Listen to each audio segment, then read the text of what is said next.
What's up, everybody? It's your favorite show, Get a Bucket. I'm your host, Train. As usual, hope you're all having a wonderful, wonderful day. And as you can see, we got another newcomer here, my guy Josh. Josh, what's up with you, man? What's going on? Glad to be here. Glad to be here and part of the talking conversation. Appreciate you. And as y'all can see, y'all know him, you love him. You see him damn near every time you come on the video. Chris, how's everything with you, baby? What's good, bro? How you, fam?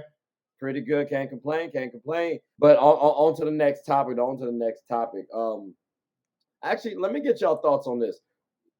What was your biggest takeaway from the 2023 NBA season? Go ahead, Josh. Ah, We already know. We already know what you want to say. We already know what you want to say. So I would say the NBA season for 2023. It started out with with a hard punch with Draymond and Jordan Poole. So we already had a season that was kind of looking interesting in the first place. But looking at a lot of different teams, you had a lot of people were talking about Milwaukee being the early front runner, Boston, Golden State. Nobody really talked about Sacramento at all, and I wrote that team off early. And they had, I think, one of the most impressive, you know, regular seasons for that organization. They had a streak of I think 40 years or something like that without being, or 20 or something like that without being in the playoffs. Yeah, It was a long drought, and I think somebody else now has it. And so it was a great season for them. The Lakers starting out 2-10 and then making it to the Western Conference Finals. I mean, this season really was unpredictable. You couldn't have told me the Heat would have been almost one game away from not making the playoffs, and then they end up in the Eastern Conference Finals. It was, and not even just that, the NBA Finals. So I think a lot of teams that a lot of people wrote off, kind of, they either performed well or they performed better. A team that I had looked for to perform better, but just has not been getting there, is the New Orleans Pelicans. I expect them to be pretty good, and especially with Zion, his inability to maintain on the court, and his off-court issues that he's dealing with now, is just questionable about how come they're not just even in the playoffs to begin with. They're in the play-in games, but they should really be competing in the playoffs. And I looked for them to be a team like Memphis who can get to certain points of being competitive in the playoffs. But I would say a word to describe this season, um, not unreliable, but just you couldn't guess what happened next. Whoever wrote the script from this season really did well. Okay. All right. So the script writers did a good job with unpredictability. Okay. Yes. Shout out to the Unpredictable, that's the NBA. word. Okay. Unpredictable. Shout out to the NBA script writers then. Chris, what was your biggest takeaway from the NBA 2023 season?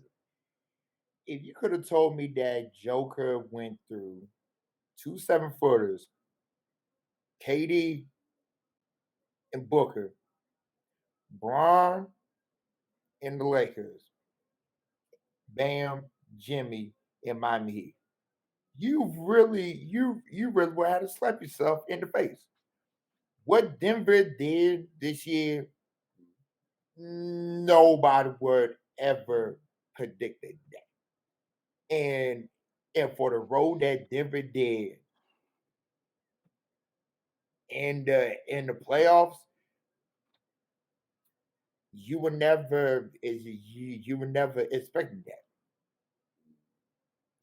Okay.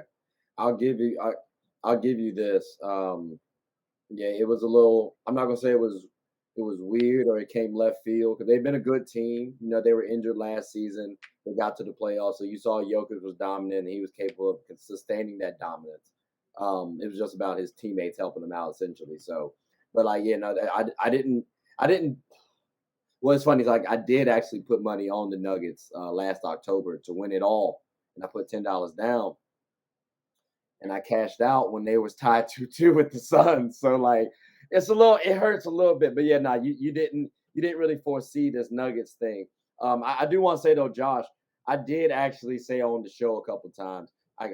I do got a little love for this Kings team. They might be slept on. So and like my boy was talking about like, nah, they don't deserve this, that, and the third. Like they haven't done this. And I'm like, I hear that, I do, but Mhm. this Kings team is a little bit different. Like Yeah. Yeah, Aaron they Fox is smooth. Like Sabonis ain't bad. This was a yeah. redemption for Sabonis. So but Yeah. it won't a lot. It won't a lot. Like they started out real nice. They didn't deal with injuries. So, anything could have gone left at any point in time. But yeah, I Mhm. did like the Kings though. But both of those were surprised. My biggest takeaway was I feel like the international players might like the NBA a little bit more than the American players. Like they're more professional. They Mm. take it more seriously, and I think it kind of shows on the court a little bit too. Like if you look at the MVPs, right? It's been the international players lately, and I'm not trying to say oh American players should be better than international players, but like the way we carry ourselves, like Yeah. Jokic, for example, I don't see him complaining as much as Jason Tatum does. So like I see us caring more about the optics, more about the off court stuff, as opposed to the on court stuff. You look at the international stars, I haven't heard anything about Jokic. Worst thing I heard was, yeah, he don't really care to do a parade. He want to go back home. You know what I'm saying? That's the worst thing I heard. Meanwhile, we got Ja. We got the 2019 class favorite. Like highlighted with guns and buns. Like, come on, And shooting, come on and now, shooting, bro. and shooting. You know And what I'm you, saying? Like, come on now, baby. So, like, yeah, I think the international players like the NBA more, or at least appreciate it more than the American players. And that should change. That should change because talent wise, y'all can battle it out, but Yeah. appreciation of the NBA, I'd like to see that a little bit differently. Yeah. But we will see. We will see how it comes. But fellas, I greatly appreciate this. I appreciate y'all coming on the show. Chris, you already know how this. So you already know how this goes. So and you already gave people some thoughts later on at the end of the show on AMP. So Josh, you got anything you want to say before we close up shop? Nah, man, I'm just glad to be here and pitching my thoughts and efforts when I can. No, I appreciate that. I appreciate that. You're definitely more than welcome to come on the show anytime. If you ever got some topics you want to talk about, get off your chest, feel free. You're more than welcome. But with that, ladies and gentlemen, hope you all enjoyed it and tune in next time. Take care.